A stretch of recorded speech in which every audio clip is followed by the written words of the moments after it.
حلم الربح السريع اللي ولا كابوس جماعي. هاد الايام مئات المغاربه فاقوا على صدمه كبيره. حدوا راسكم من السوق العربي. السوق العربي شنو هو؟ انه كيجي عندك واحد ما كتعرفوش في لي ريزو سوسيو كيقول لك السلام عليكم، انا تعطيني القد من هنا 15 يوم، من هنا 3 سيمانات، من هنا شهر، غنرجع لك القد. وداك الشيء كيكون بزاف. تنصب عليها. هاد السيمانه السيده مشات ليها 30 مليون، كاين اللي مشات ليه 17، كاين اللي مشات ليه 8، كاين اللي مشات ليه 5. حلم الربح السريع اللي كانوا كيتمناوه مع منصه رقميه سميتها SMG.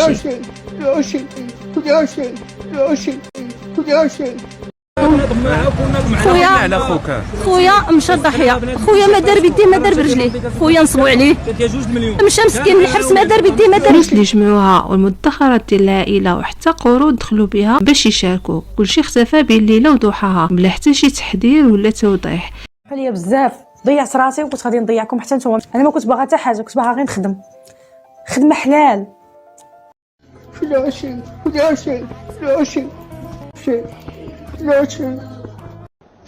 تمكنت مصالح الشرطة القضائية بمدينة إنزكان مساء يوم الجمعة من توقيف أحد المسؤولين عن منصة رقمية مشبوهة تعرف باسم SMG، وذلك بعد الاشتباه في تورطه في قضايا نصب واحتيال مالي. اليوم غادي نحكي لكم القصة كاملة ديال SMG باش تفهموا كيفاش وقع هادشي وكيفاش تقدر تحمي راسك وحبابك من الوقوع في هاد النوع ديال النصب. إذا شنو هي SMG وكيفاش كانت خدامة؟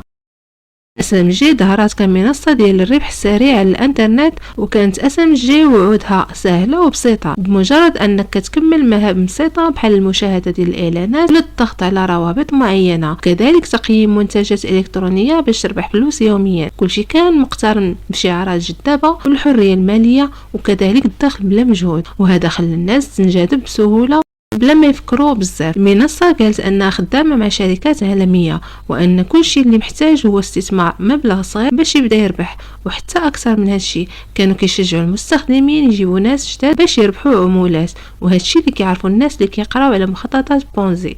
يعني الربح ماشي من نشاط اقتصادي حقيقي بل من الفلوس اللي كيدخلوا المشتركين الجداد، وانما من نشاط اقتصادي وهمي. كيفاش طاحت المنصه؟ في الاول كانوا كيعطيو بعض المستخدمين دفعات صغيره باش يطمنوهم ويخليوهم يستمروا، من بعد فجاه المنصه سدات واختفت تماما، والحسابات اللي تعطلوا وكذلك عمليات السحب ما بقاتش ممكنه. التواصل مع القائمين على المنصه اختفى، يعني الوعود اللي كانوا كيعطيوها بالربح الوهمي ولات، والفلوس اللي كانوا دخلوها الناس ولات خسائر حقيقيه، وكذلك حجم الخسائر والمآسي. مئات المغاربه ضروا وفيهم اللي خسر مدخرات العائله كلها، وبعضهم حتى كاين اللي خدا قروض باش يدخل المنصه. الناس اللي قنعوا صحابهم والاقارب ديالهم باش يدخلوا ولات عليهم الصدمه مضاعفه، يعني الخساره ماشي غير ماليه بل حتى نفسيه واجتماعيه. هادشي ماشي غير شركه اللي سدات، هذه صدمه جماعيه ودرس صعيب على الثقه والربح السريع. بعض الضحايا شاركوا تجاربهم على الفيسبوك وكيبينوا حجم الصدمه والغضب وحتى الحزن ديالهم وكيفاش الحياه ديالهم تبدلات فجاه. يعني شنو تعلمنا من SMG؟ شنو كتعلمنا؟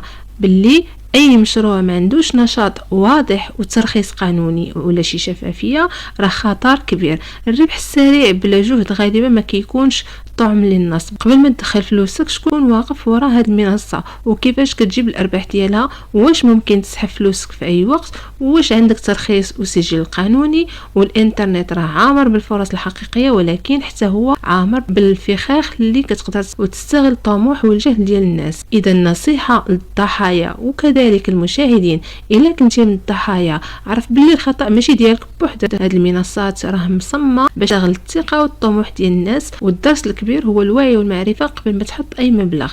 ما تخليش تجربه صعبه يحك وقتك، خليها فرصه باش تتعلم وتحمي راسك والناس الاخر. النصيحه المهمه تحقق واستشر، فكر مزيان قبل ما تحط اي فلوس. اي مشروع رقمي قصه SMG ماشي هي الاخرى، ولكن كل قصه فشل هي راها درس للناس اللي كانوا ضحايا وحتى الناس اللي كيسمعوا بهاد التجارب. تعلم من الاخطاء الاخرين واستثمر بحكمه وحمي مدخراتك. وفي نفس الوقت الانترنت راه عامر بالفرص الحقيقيه، ولكن الطريق السهل غالبا كيكون طريق الخساره. حمي راسك، حمي حبابك، وتفكر ديما باللي الوعي هو اقوى سلاح عندك. الفيديو ديال اليوم هنا سهله، ما تنساوش لايك واشتراك في القناه باش يوصل لاكبر عدد ممكن ويستافدوا الناس بهذه التجربه.